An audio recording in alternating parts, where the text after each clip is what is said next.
Franny K. Stein, Mad Scientist, Book 3, The Invisible Fran, Chapter 1, Franny's House. The Stein family lived in the pretty pink house, with lovely purple shutters down at the end of Daffodil Street. Everything about the house was bright and cheery. Everything, that is, except the upstairs bedroom with the tiny round window.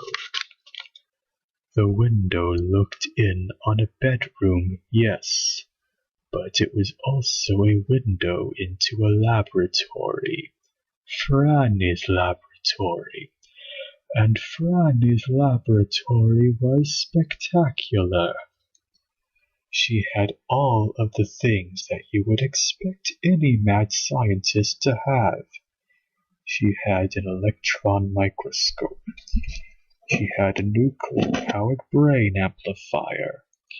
She had a giant flesh-eating koala. But she also had a few extras.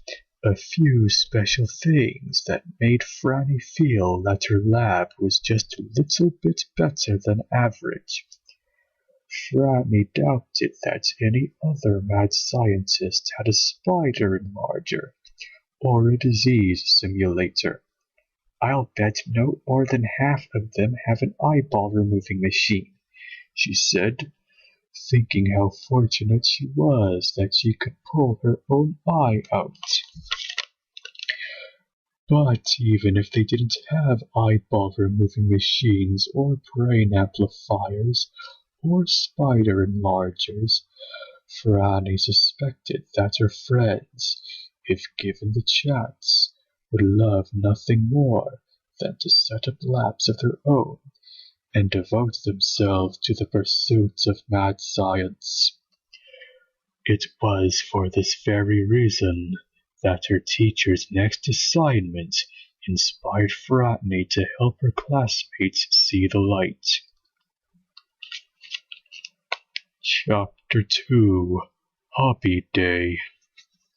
Miss Shelley stood in front of the class. We're going to talk about hobbies. Tomorrow, I'd like each of you to bring in something that represents your hobby or interest. Surely, thought Franny, many of them don't even have hobbies or interests, and even if they do, they're probably the kinds of dull hobbies that hardly ever explode or eat the neighbor's car. Franny raised her hand. Miss Shelley, if somebody has a hobby that doesn't involve massive amounts of electricity or sewing wings onto things that weren't born with wings, will they still be allowed to participate? Miss Shelley was accustomed to this sort of question from Franny. Yes, Franny, everybody will get to talk about their hobbies, Miss Shelley said.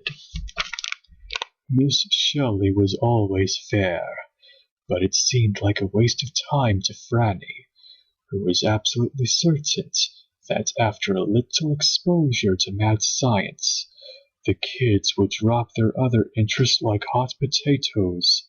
Hot, radioactive, poisonous potatoes.